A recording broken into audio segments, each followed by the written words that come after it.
Olá, bom dia, seja muito bem-vindo. Nós estamos ao vivo, são 11 horas pelo horário de Brasília. E como aqui a notícia não para, agora é minha vez de trazer para você os destaques do Brasil e do mundo desta quinta-feira.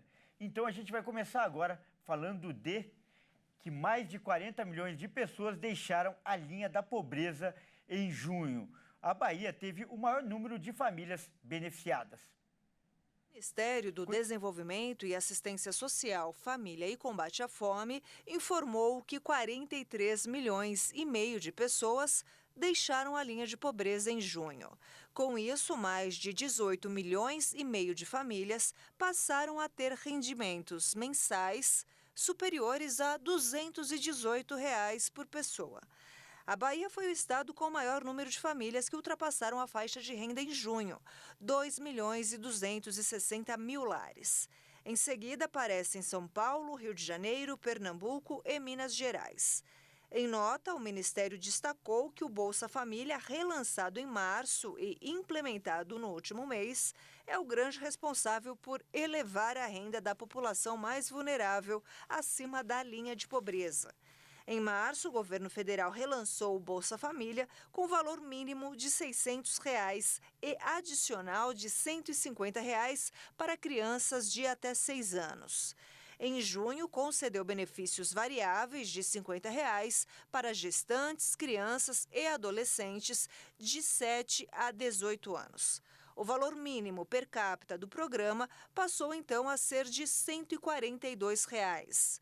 De acordo com o Ministério, com a reformulação, o pagamento médio do Bolsa Família chegou ao maior valor da história do programa, R$ 705,40. E como está sendo administrado o caixa da maior cidade do país? Essa foi uma das perguntas feitas para o prefeito de São Paulo, Ricardo Nunes, durante a entrevista exclusiva concedida ao jornalista Alexandre Jaqueto. Vamos conferir agora um trecho da conversa que foi exibida ontem no Jornal das 22. Se de um lado há bilhões no caixa da prefeitura para fazer, de outro há instrumentos regulatórios como MP, TJ, direitos humanos, o que é possível fazer diante de tantos questionamentos? Olha, Alexandre, primeiro é importante dizer por que hoje a prefeitura tem dinheiro no caixa. Lembrando que esse dinheiro não está lá parado, né? E tem uma rúbrica, para cada centavo tem uma rúbrica. BRT Radioleste, BRT Aricanduva, Corredor Amador Bueno, Corredor Interlagos, Piscinão da Moca, enfim, tem destinação, plano para cada centavo. Agora, por que hoje tem dinheiro?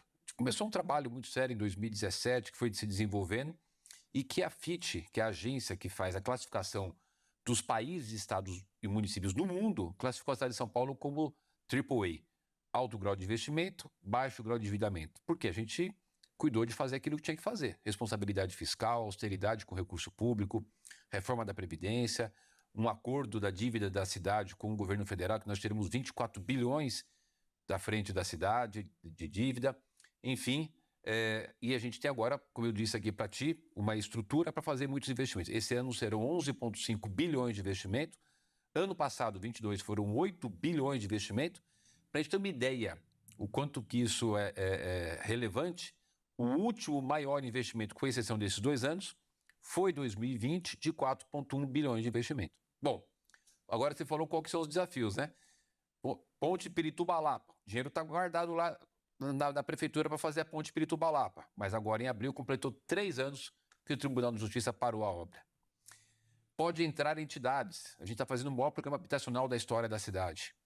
No dia 7 de julho de 2022, portanto fez 1 ano agora, o Tribunal de Contas do município de São Paulo parou a aquisição para a gente comprar 5 mil unidades habitacionais para ofertar para a nossa lista de pessoas que estão aguardando a sua unidade habitacional ou para a destinação das pessoas que estão no auxílio aluguel ou para as mulheres vítimas de violência. Enfim, realmente tem um descompasso entre a urgência das obras, dos serviços à população e dos órgãos de controle ou do Tribunal de Justiça, que eu tenho falado bastante, com muita transparência, que é necessário uma compreensão melhor desses órgãos que tem que fiscalizar. Mas não pode demorar tanto e a população ficar esperando, né? E vamos aos destaques internacionais. Uma onda de calor extremo está atingindo o sul da Europa nesta semana e deixando as autoridades em alerta. São esperadas temperaturas acima de 40 graus Celsius em pelo menos 5 países: Espanha, França, Grécia, Croácia e Turquia. A situação poderá ser ainda pior na Itália. Por lá, os termômetros poderão atingir incríveis 48 graus Celsius. O país atingiu o alerta vermelho para 10 cidades, incluindo a capital Roma, Bolonha e Florença.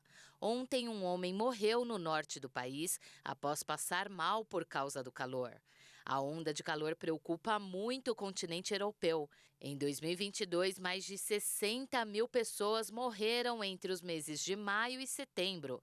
Somente na semana de 18 a 24 de julho do ano passado, mais de 11 mil pessoas morreram por causa do calor.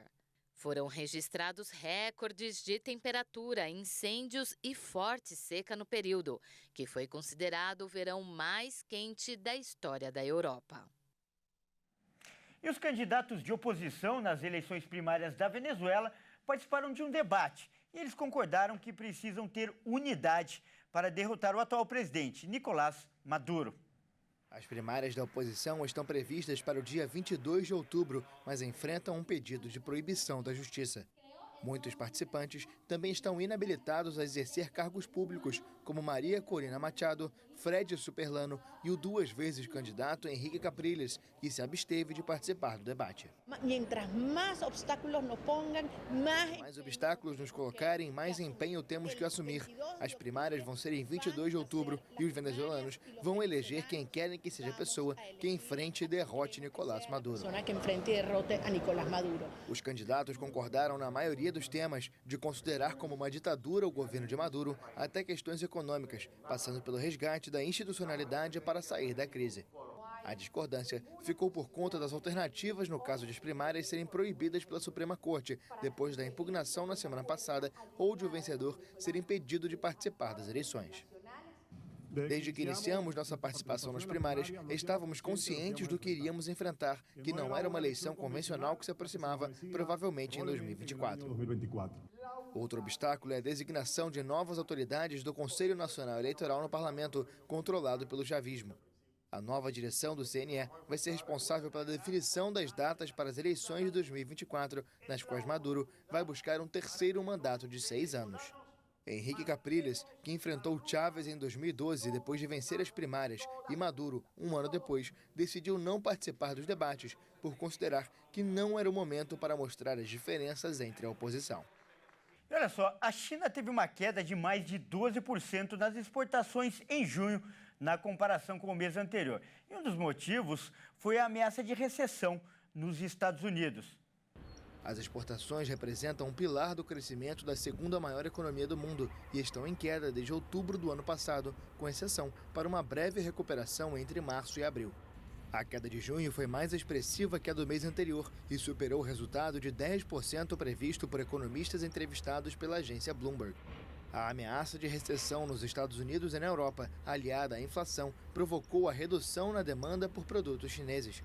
O porta-voz da alfândega chinesa também avaliou que os riscos ligados ao unilateralismo e ao protecionismo estão aumentando, o que provoca um impacto direto no comércio chinês. Bom, é isso aí. Essa edição fica por aqui. Eu agradeço demais pela sua companhia e convido a continuar ligado em nossa programação, porque às 13 horas eu volto junto com a Dani Paris e mais notícias para você. Até mais!